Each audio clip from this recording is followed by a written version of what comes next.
Hello, folks. Welcome back to Talking About Food. This is Richard Florzak, the private chef to the stars, and that's what we do here. We talk about food. It's the only local food commentary show on the Grand Strand where we talk specifically about restaurants, food trucks, festivals, and farmers markets. I also talk about, because I was a private chef for 25 years and worked strictly in celebrity homes, I've got a real good feel for what goes on in a home kitchen. I know what types of appliances to use, both large and small. So you folks and I at home have a lot in common. So always remember what I always say is you are your family's private chef. The only difference between you and me is I used to get a check. From time to time, I talk to some of my celebrity friends, and as you know, whether celebrity or not, the topic is always food. I like to talk to local business owners and chefs, let everybody know what's going on in the community. And I have a very, very special guest in the studio today, and if you notice a similar last name, it's because he's my nephew. His name is Chris Florzak. He is the CEO of the Risen Restaurant Group in Dallas. And he's about to open his 5th restaurant there. There are locations both in Texas and Oklahoma. He's been here to visit for a while. He and I have a rich history of eating. And I can't wait. I can't wait to talk about some of the stories that we've really laid waste to a lot of food over the years. But I'm dying to hear how he feels about the Grand Strand, because he's been here for 3 or 4 days, and that's all we've done is eat. So, Chris, welcome to Talking About Food. Hey, man, thanks for having me. It's an honor to be here. Okay, so why don't you tell the listeners the sort of abridged version of how you got where you are today? If I may just say, you're a graduate of the great Penn State University, and if I remember correctly, it was the Houston's Corporation that sort of drafted you right out of college. So, absolutely, yeah. Yeah, so if you can give that explanation of how you got from college to where you are today. Well, I was in college studying, actually started off with microbiology. And why aren't you still there? Well, funny you ask that, because so much of what we do in our food world actually is chemistry and that's a good food point. Science. But that's a great point. I always enjoyed studying that stuff, but I found myself enjoying more the environment when I'd be at work in one of the kitchens. Right. The camaraderie, the fun. So you worked in a restaurant while you were in college. Yes. And you just can't match the excitement, adrenaline, challenge, the uniqueness of how a restaurant will change, not only day to day, but even hour to hour, the environment. Penn State had a fantastic program.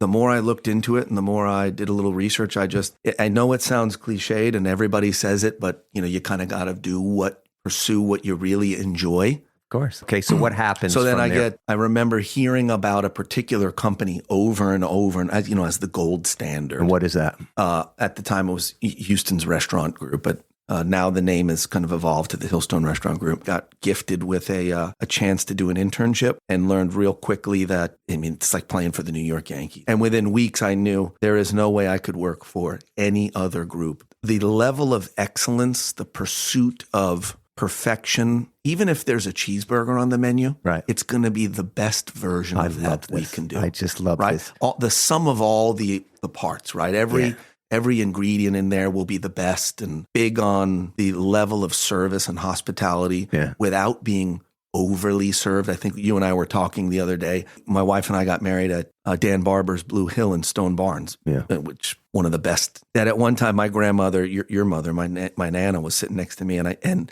I had asked her, I knew she loved a lot of ice in her water. And I just whispered, is that going to be enough ice for your water? And the server who had been assigned to our table overheard that. And without even me noticing it, I just turned and there's a nice little extra glass of ice there. And not in a showy way. Not, I'm going to announce that I heard that and I'm going to bring you the ice so we can get accolade. It just was there for the beauty of perfect service. What you just said is so important. Service is excellent, done in an understated way. What you're touching on is, in my opinion, what gets really, if you cut right to the chase, at the heart of what we do. And it's finding people who sincerely and genuinely love serving. Yeah. I mean, making other people happy. Right. Right. There are all kinds of avenues you can take in your career with all different types of industries, right? But you cannot teach. You can teach a person wine service, right, or how to mark silverware, or how to crumb a table, or how to feed. You cannot teach a person to genuinely enjoy seeing other people happy. You could have the best food in the world, but if who's talking about your food and sharing the food, delivering the food, guiding you through the experience, right? If they're not married with that same philosophy of, it's just a mindset you're in. The money comes afterwards, but they love the service. Yeah. What are the different locations that you worked in? Because you said you started in the Woodland Hills, worked in Los Angeles, Century City, and Brentwood, and then down to Orange County, and on to D.C., Atlanta, Scottsdale and Phoenix, Manhattan, Dallas. So how did you end up with Risen Restaurant Group? It was definitely, looking back to me, it's God had certain turns laid out for me, and I just really needed to follow. This group approached me over a series of conversations and realizing, okay, now's the opportunity to make myself uncomfortable by getting into, out of the comfort zone. I've always said, in order to progress, you have to put yourself into a position you don't know if you can handle. Go ahead. Yep. It was a group that had a great reputation, a solid list of individuals involved with the group that I felt I could continue to learn from and contribute, and just still embrace what really is, something that's in our nature, which is just the love of being around the table. That's it. How is the food different from Houston's to Risen? Completely different.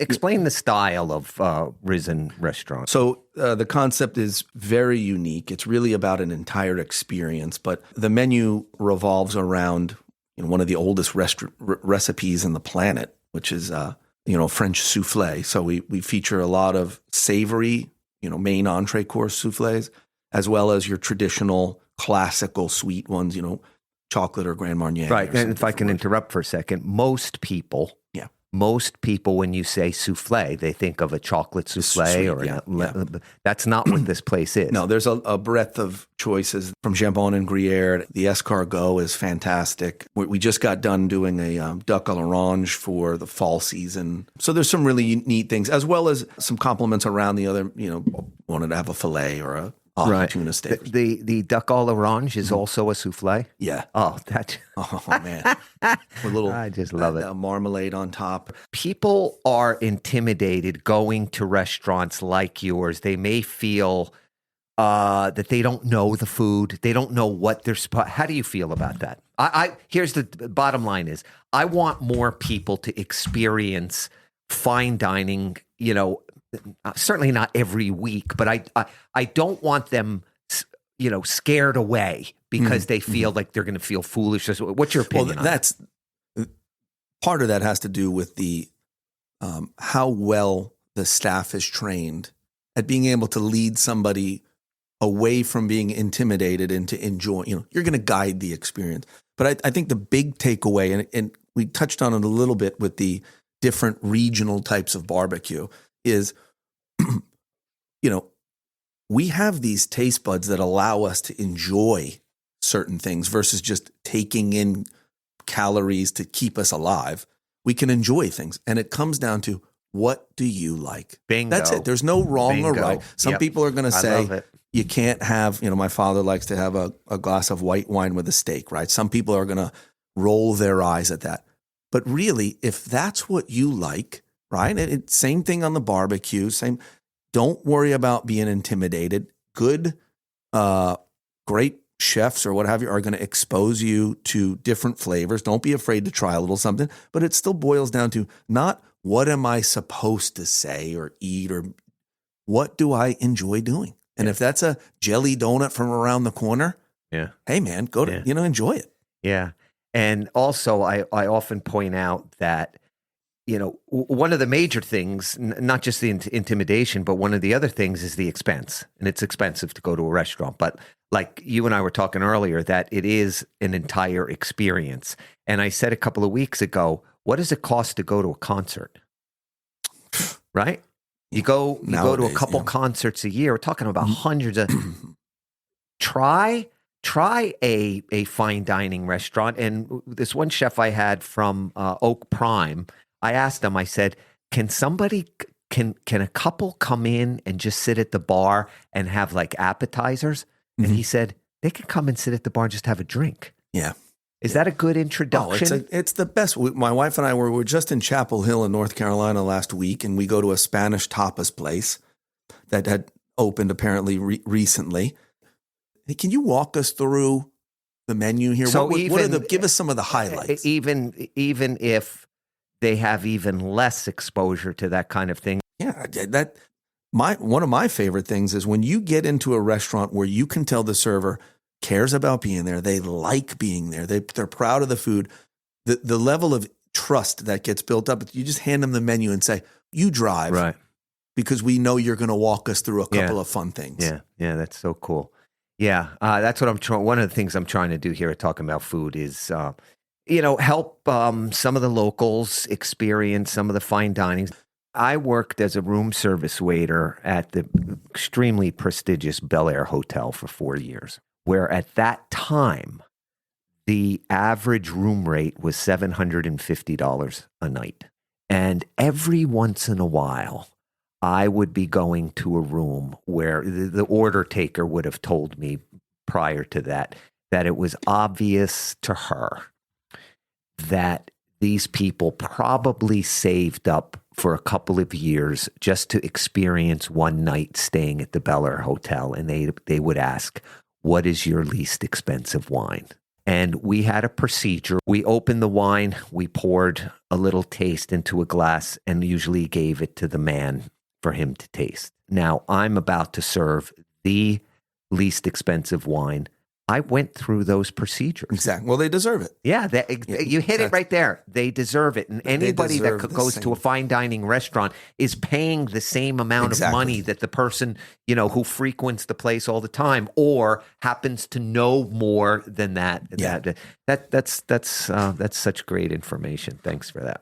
All right, let me ask you something. You've been involved in so many different styles of food. What is your favorite? Pizza is no surprise to you. I mean, which I'm going to ask you a question about. Life revolves around pizza. Other than pizza, what's your go-to? What do you like? Well, having moved to Texas and then getting introduced to what could be called a religion of barbecue. I get it. Opened an entire new world to me that I had never been exposed to. Maybe early on, my exposure would have been something with barbecue sauce. Yeah.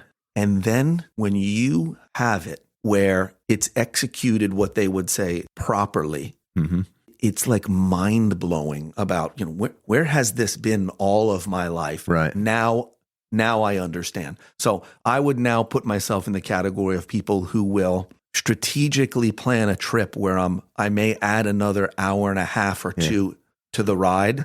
But we're now off the interstate into some area way east of Austin to try, somebody's brisket or burn ends that's on a list somewhere. And I'm telling you, when you're at a spot that knows what they're doing, you can't even put it into words. Yeah. Now, it's unbelievable. You may or may not know that some of the South Carolinians may frown upon Texas barbecue a bit because there's this ongoing feud. Yeah. Have you had Carolina barbecue? I have, yeah. I have total respect for all of the different areas which are, influenced by generations. Right. I don't wade into the pool of what I think is better or worse or whatever. It's just different. Yeah, absolutely. That's a great point.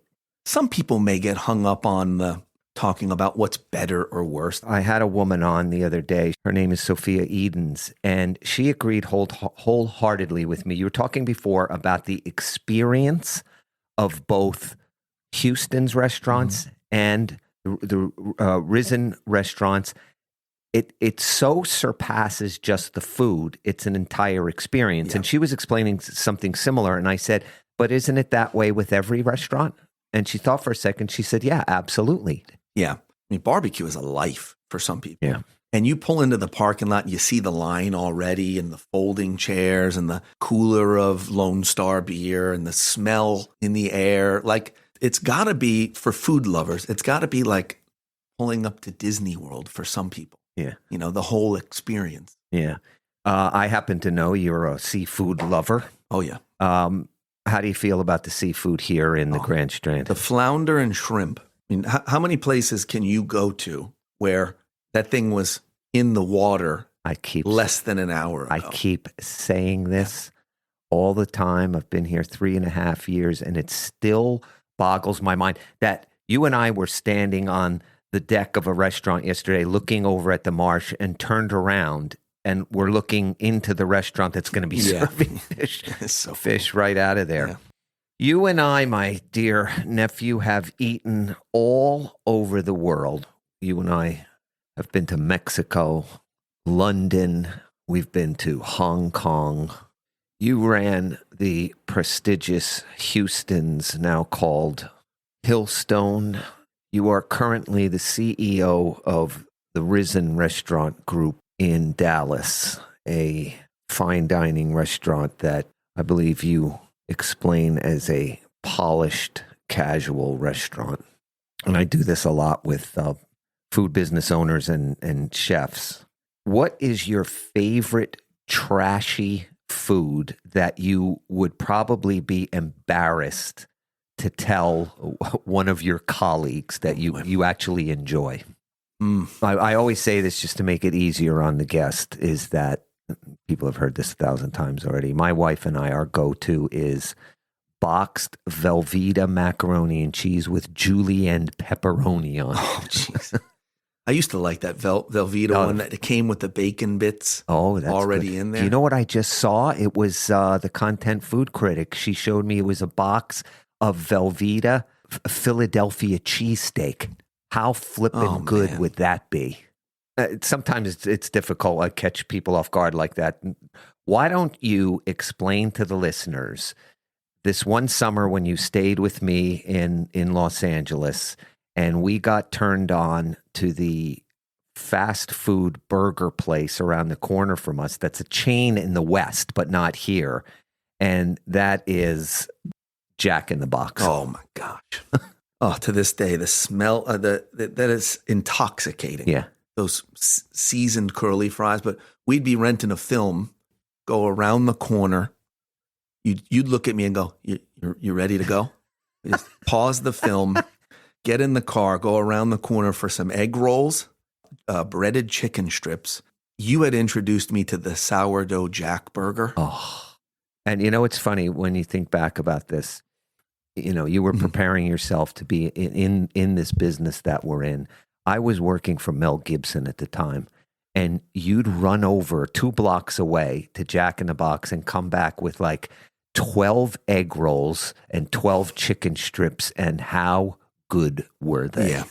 Doesn't have to be fancy. Yeah. Even people that don't think they like to talk about food. Yeah. Everybody likes to talk about food. It happens every time. Right? Like all the milestones in your life, good and bad, right? Like you get your tooth pulled or your kid gets stitches at the doctor, right? What does everybody do? Let's go get some ice cream, right? Let's you sign a deal. Hey, let's go get a steak and celebrate, right? What other businesses would have kind of almost uniform celebration or agreement that what do you do when you have ups and you go out to eat somewhere? No, right? I said it in my intro a million times, is that nothing brings people together like great food. I mean, even in an unfortunate situation where you lose somebody in the family or right. What does everybody do That's after? Right. Hey, we're going to go meet over at such and such and have a meal together. Yeah. Right? Yeah. All right. Before we end this, let's talk pizza for a second, because you love pizza as much as I do. And I just explained that I'm doing this ongoing pizza search. I had 3 places mapped out for us yesterday. Mm-hmm. Turns out that we pulled up to one and it was closed, but we went first to a pizzeria called Mamma Mia's in Myrtle Beach. Explain what happened there. I wish we had a film crew actually with us, because nobody will believe that it's inside of a hotel on the 2nd floor. Yeah. and you can only access it from inside. From inside the hallway. The hallway. Yeah. So we asked at the front, going through there, take the elevator up, and we're in the hallway on the second floor. You can see the housekeeping cart up there on the left. And there's the door with a little sign for the pizzeria to go inside. Most sort of holier than thou foodies would frown on that. Yeah. And how did we feel about it? It made it more exciting, actually. It was cool. Oh, yeah. Cool. Yeah. And what we... Style points, you'd say. Yeah. Right? Style points. I got to remember that. The pizza was okay. What we found out by talking to the one employee in there was that they have a freestanding building, another location, and I'll get around to trying that too. Pizza wasn't bad. I don't know if it's going to be on the top 5 list, but it wasn't bad. You needed a cup of coffee the other day when we were driving along the restaurants in Merle's Inlet. And we stopped at the Brown Fox Coffee Company. I'm not a coffee drinker. I always say it's like the only addiction I ever acquired. But you are quite the coffee connoisseur. What did you think? I loved it. I mean, little kiosk there, kind of looking out over the water. 2 people inside, very, very friendly. You could tell they take their craft seriously. I could smell it from the car as soon as I parked. Wound up getting a bag of coffee for my wife to bring home. It was that good. Yeah, it was very good. They roast them up in, she said, Charleston. And what I appreciated was when I was buying the bag, again, that level of care and desire to, let me taste whatever their featured coffee of the day was. And I asked her, can I buy one of these bags right here? And she said, yeah. And I said, well, when were they roasted? Just to find out, how long it had been there. And instead of giving me some canned answer that she didn't care about, she actually turned around and when was Christmas? It was Wednesday. Okay. Yeah, I got those on Tuesday. So it was a freshly roasted coffee. Right. But she cared about giving the honest answer. Right. Sincere, she could have easily said genuine this morning. And yeah. Right. Exactly. Yeah, that says a lot about somebody. Excellent cup of coffee. If I was down here, I'd suggest going over there, grab a cup, no question. Could you live here? Oh, kidding me? I'm already trying to figure out how to. You barely pull into town here, and you can just feel it's real living down here. People who are honest and want to just enjoy each other and be friendly with one another. Very refreshing. The thing that jumped out to me the most when we moved to this slice of heaven here is how much people are willing to help each other. Mm-hmm. It's just such a great thing. Well, I would love it if you moved here. My dear nephew, who I am extremely proud of your success. And the only drawback is that if you moved here, I would get less work done because we'd be fishing so much. And I would also probably be about 50 pounds heavier. That's my nephew, Chris Florzak, CEO of the Risen Restaurant Group in Dallas, Texas. And thanks for coming on, Chris. Anytime, man.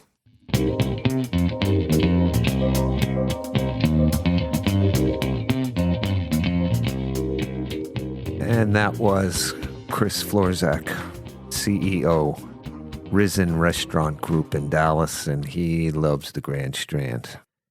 Doesn't hold strictly to the fine dining scene. He likes it all the way across the food spectrum, from fine dining to backyard shrimp fries, which I took him to the other night. It was just a spectacular experience, but that's the kind of food people I like to surround myself with. I don't particularly take too well to prima donna chefs.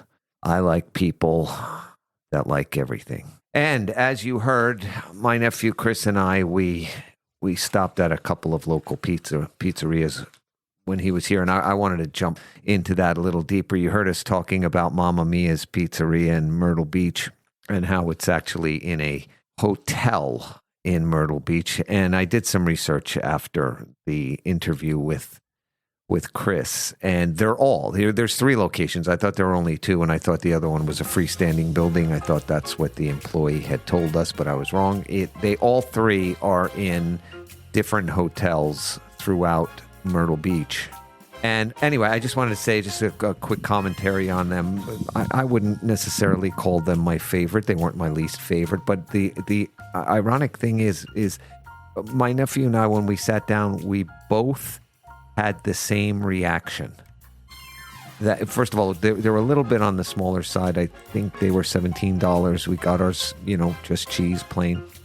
But we both had the same reaction, and that is that the cheese was phenomenal. It was it seemed to me to be a very high quality cheese. Their crust was not my favorite. Super paper thin, and I think they were probably rolled out in advance. And some people like that, and some don't. It's certainly a place to try. I mean, you get your money's worth. They weren't very expensive. And the one we were at was at 400 North Ocean Boulevard at the Diplomat Hotel in Myrtle Beach. There's also another location, 2807 South Ocean Boulevard at the Tropical Seas Hotel, and then a third one, 1155 Robert Grissom Parkway at the American Athletic Club. And for the second pizzeria that we visited, it is called Gino's. And the one we ate at was 3521 Belterre Boulevard in Myrtle Beach. There's also another location, Gino's Renee Drive, Myrtle Beach, and there's also one in Murrells Inlet. And interesting about this particular pizzeria, from what I understand, they're all owned by the same people. But the interesting thing is everybody that I talk to about Gino's says the same thing.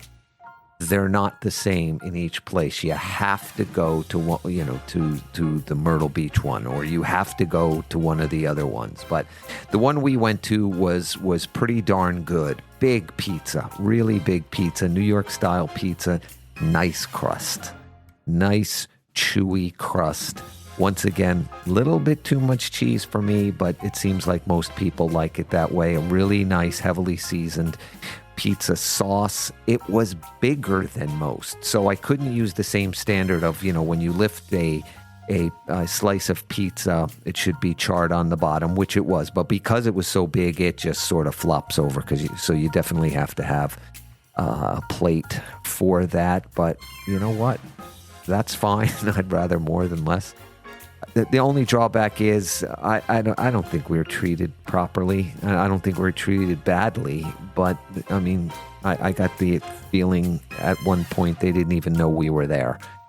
The quality of their pizza outweighed their lack of customer service to the point where I would go back. This could be a top one for me. I thought it was pretty good. And that is, once again, Gino's 3521. I think it's pronounced Belterre Boulevard in Myrtle Beach. And coming up after the break, a local resident you might actually have seen on TV to discuss her favorite restaurants on the Grand Strand.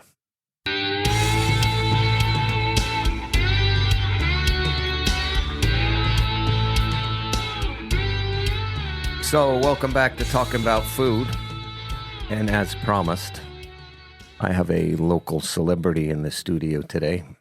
You may have seen her on television, on TV shows, on commercials, in the movies. She did a commercial for Well Patch. She's been featured on the show 24, if you remember, with Kiefer Sutherland. Also, she's been on Alias with Jennifer Garner. You may have seen her in the movie Freaky Friday with Lindsay Lohan and Jamie Lee Curtis. Her name is Heidi Hamilton. Actually, it's Heidi Hamilton Florzak. You may recognize that name too. We're keeping it in the family for this episode. She's also known sometimes as the Dragon Lady. It's actually an endearing nickname, but she's here in the studio. And sweetie, welcome to Talking About Food. Thank you for having me. And how many episodes have you listened to so far? This is the 11th one. 0. 0 episodes she's listened to. But hey, we're not going to worry about that because we have 2 to 3 million listeners every episode. So, since it's It's the first episode of the new year, and we've only been doing this for 11 episodes. You and I have only been in the Grand Strand for a little over 3 years. Like the food here? Yes. Did you want to expound on that a little bit? Since you're the foodie in the house? He's making that up, folks. I'm not a food. Well, what would you call yourself in the food world?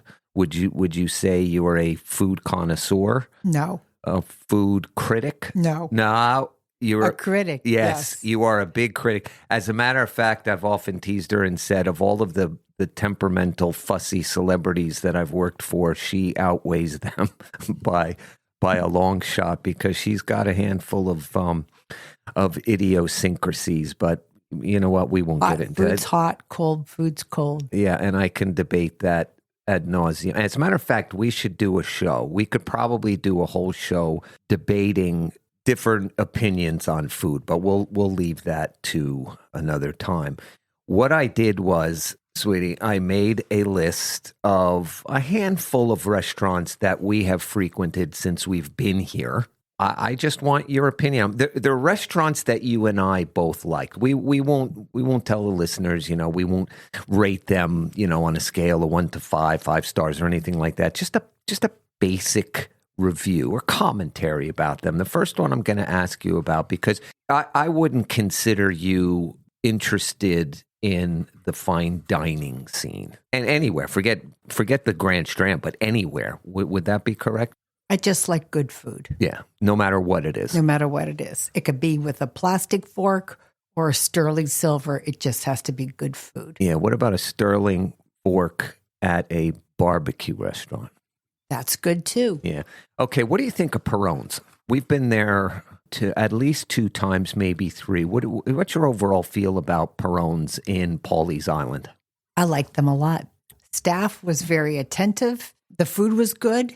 The ambiance was very nice. You wouldn't think of it when you see the facade of the restaurant. It doesn't look like it's going to be fancy, but it's very, very nice, very upscale. Did you feel intimidated? No, not at all. No. And it's interesting. You just pointed out something about the service. And I've said before on talking about food that I'm real keen on service, and you've helped me with that because you're a customer service expert. I've explained to the 2 million listeners that we have, you literally teach customer service all over the world.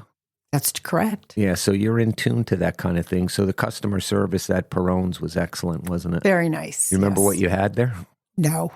Do you want me to remind you what you had there? The last time we were there with a couple that were friends, and you had, I think it was one of their signature dishes that was a sea bass on risotto, I think. Do you remember that? Okay.